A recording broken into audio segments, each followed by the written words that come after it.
గజం కేవలం 13,500 రూపాయలకి హైదరాబాద్ కి చేరువలో మీ సొంతింటి కలను నిజం చేసుకోండి శ్రీ వాసవి ప్రాజెక్ట్స్ తో. వివరాలకు ఈ నెంబర్లకు కాల్ చేయండి.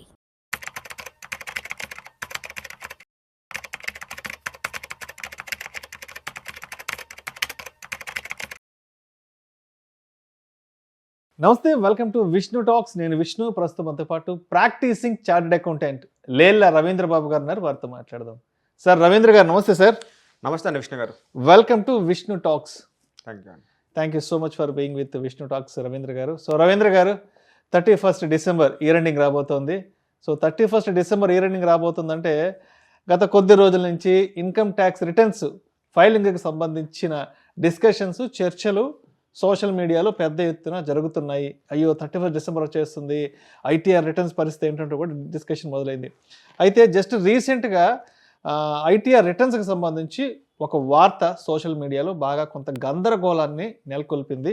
ఆ వార్త ఏంటంటే ఐటీఆర్ హోల్డ్ సందేశాలపై గందరగోళం, ఐటీ విభాగం క్లారిటీ.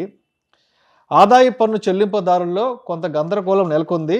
ట్యాక్స్ రిఫండ్లను హోల్డ్లో పెడుతున్నట్లు ఆదాయ పన్ను విభాగం నుంచి గత కొద్ది రోజులుగా మెసేజెస్, ఈమెయిల్స్ వస్తుండడమే దీనికి కారణం. దీనిపై సామాజిక మాధ్యమాల వేదికగా కొంత గందరగోళం, అనిశ్చితి ఏర్పడుతోందంటూ కూడా ఒక వార్త బాగా వైరల్గా మారింది. అంటే ఏదైతే ఉన్నాయో రిఫండ్లకు సంబంధించి కొంత హోల్డ్లో పెడుతున్నామంటూ కూడా ఇన్కమ్ ట్యాక్స్ డిపార్ట్మెంట్ నుంచి ఈమెయిల్స్ పోతున్నాయంట, మెసేజ్లు వస్తున్నాయంట. సో ఎందుకు రిఫండ్లను హోల్డ్లో పెడుతున్నారు? విష్ణు గారు, సో మనకి ఏంటంటే ప్రాసెస్, మనకు ఫామ్ 16 వచ్చాక మన శాలరీ ఎంతో తెలిసిద్ది. ఫామ్ 16లోనే మన శాలరీలోంచి కంపెనీ ఇన్కమ్ ట్యాక్స్ని కట్ చేసిద్ది. సో మనం ఇన్కమ్ ట్యాక్స్ రిటర్న్ ఫైల్ చేసేటప్పుడు ఫామ్ 16లో ఎంత శాలరీ డిక్లేర్ చేశారు, ఏమేమి డిడక్షన్స్ క్లెయిమ్ చేశాము, ఫామ్ 16లో ఏమైనా మిస్ అయ్యామనుకోండి, అడిషనల్గా డిడక్షన్స్ క్లెయిమ్ చేసి ఆ ఎక్సెస్ అమౌంట్ మీద ఏదైతే ట్యాక్స్ ఆల్రెడీ కట్ అయిందో ఆ అమౌంట్ని రిఫండ్ క్లెయిమ్ చేస్తాము. సో అది నార్మల్ ప్రాసెస్. అయితే ఈ ఇయర్ కూడా ట్యాక్స్ పేయర్స్ అందరూ కూడా డిఫరెంట్ ఎంప్లాయీస్ వాళ్ళు ఇన్కమ్ ట్యాక్స్ రిటర్న్స్ని ఫైల్ చేశారు. అయితే వీళ్ళు ఫైల్ చేసిన వాళ్ళలో కొన్ని కేసెస్ని ఇన్కమ్ ట్యాక్స్ డిపార్ట్మెంటు వాళ్ళ యొక్క వేరియస్ టూల్స్, ఈరోజు మీకు తెలిస్తే బిగ్ డేటా అని, ఆర్టిఫిషియల్ ఇంటెలిజెన్స్ అని కొత్త టూల్స్ వచ్చినాయి. ఆ టూల్స్ని వాడుకొని కొన్ని ఫైల్స్ని వాళ్ళు స్క్రూటినీ లాగా పిక్ చేశారు. పిక్ చేసి ఏం చేశారంటే డిపార్ట్మెంట్కి కూడా షూర్గా గన్ షాట్గా తెలియదు, అంటే వీళ్ళు రిఫండ్స్ ఎక్సెస్ క్లెయిమ్ చేశారో, కరెక్ట్గా క్లెయిమ్ చేశారో లేదా తక్కువ క్లెయిమ్ చేశారో వాళ్ళకి షూర్గా తెలియదు. వాళ్ళకి తెలియదు కాబట్టి తెలియకుండా ముందే నువ్వు ఇచ్చిన ఇన్ఫర్మేషను లేదా నువ్వు క్లెయిమ్ చేసిన ఇన్కమ్ ట్యాక్స్ రిఫండ్ రాంగు, నువ్వు కరెక్ట్గా ఫైల్ చేయలేదు అని చెప్పేసి ఒక నోటీస్ ఇవ్వలేదు డిపార్ట్మెంటు. ఎందుకంటే ఇన్కమ్ ట్యాక్స్ డిపార్ట్మెంట్ దగ్గర ఆ ఇన్ఫర్మేషన్ లేదు. వీళ్ళ టూల్స్ ఏం చెప్పినాయి అంటే మన రెడ్ ఫ్లాగ్ అంటారు. అంటే ఒక ప్యాటర్న్ ఫాలో అవ్వకుండా ఉంటే దాన్ని రెడ్ ఫ్లాగ్ కింద చేసేసి వీటిల్లో అవ్వచ్చు, మేబీ ఛాన్స్ ఉందని చెప్పేసి ఒక కొన్ని ఫైల్స్ని ఐడెంటిఫై చేసింది. అంటే ఎవరైతే ఇన్కమ్ ట్యాక్స్ రిటర్న్ ఫైల్ చేశారో కొంతమందిని సాఫ్ట్వేర్ ఐడెంటిఫై చేసింది. సో డిపార్ట్మెంట్కి వాళ్ళని ఎలా ప్రాసెస్ చేయాలి, దాన్ని ఎలా ముందు తీసుకెళ్ళాలి తెలియక ఏం చేసిందంటే వాళ్ళందరికీ ఒక నోటిఫికేషన్ ఇచ్చింది. Notification, not message. మెసేజ్ అంటే మీరు కంపల్సరీగా రిప్లై ఇవ్వాలి. నోటిఫికేషన్ అంటే మీరు చూసి ఏమైనా మనకు రిలవెంట్గా ఉంటే అప్పుడే మనం రిప్లై ఇవ్వాలి. ఆ నోటిఫికేషన్లో ఏమి ఇచ్చిందంటే your file has been identified as high risk profile. So మీకు 31st డిసెంబర్ దాకా మీరు ఫైల్ చేసిన రిటర్న్ రివైజ్ చేసిన ఛాన్స్ ఉంది. సో ఒక్కసారి మీరు చెక్ చేసుకొని మీరు రిటర్న్స్ ఏదైతే ఇన్కమ్ ట్యాక్స్ రిటర్న్స్ మీరు ఫైల్ చేశారో అవన్నీ కరెక్ట్గా ఫైల్ చేశారా లేదా, ఏవైనా ఎక్సెస్ డిడక్షన్స్ క్లెయిమ్ చేశారా, ఇనెలిజిబుల్ డిడక్షన్స్ క్లెయిమ్ చేశారా, ఉంటే ఏమైనా ఉంటే చెక్ చేసుకోండి అని చెప్పేసి అందరికీ నోటిఫికేషన్ ఇచ్చింది. సో ఇప్పుడు ఎవరైతే ఇన్కమ్ ట్యాక్స్ రిఫండ్లు హోల్డ్లో పడ్డాయో వాళ్ళు, నెక్స్ట్ కొంతమంది ప్రాసెస్ అయిన వాళ్ళకు కూడా వచ్చినాయి, నాట్ ఓన్లీ హోల్డ్లో పడ్డ వాళ్ళే.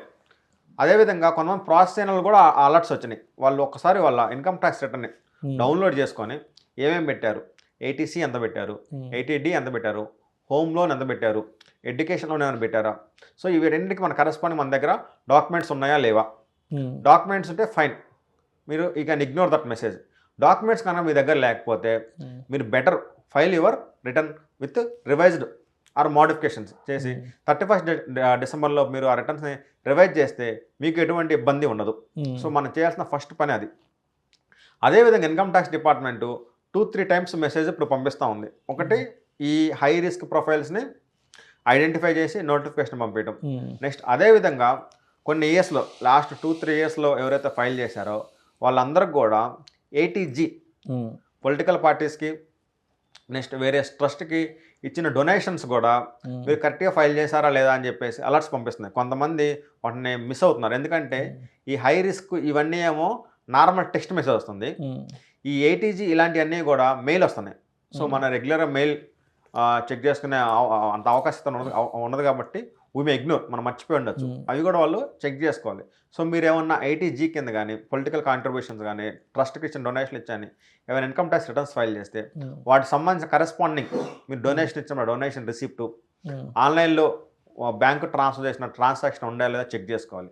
అవి కనుక లేకపోతే వాళ్ళు కూడా వాళ్ళ యొక్క రిటర్న్ని మోడిఫై చేసుకొని వాళ్ళకి ఆల్రెడీ రివైజ్డ్ రిటర్న్ టైం అయిపోయింది కాబట్టి అప్డేటెడ్ రిటర్న్ వేసుకుంటే 139(7) కింద అప్డేటెడ్ రిటర్న్ ఫైల్ చేసుకుంటే వాళ్ళకి ఎటువంటి ఇబ్బంది ఉండదు. సో మెయిన్గా ఈ 2 రకాల నోటీసులు అనేవి డిపార్ట్మెంటు ఇన్కమ్ ట్యాక్స్ ఫైల్ చేసే వాళ్ళకి పంపిస్తూ ఉంది.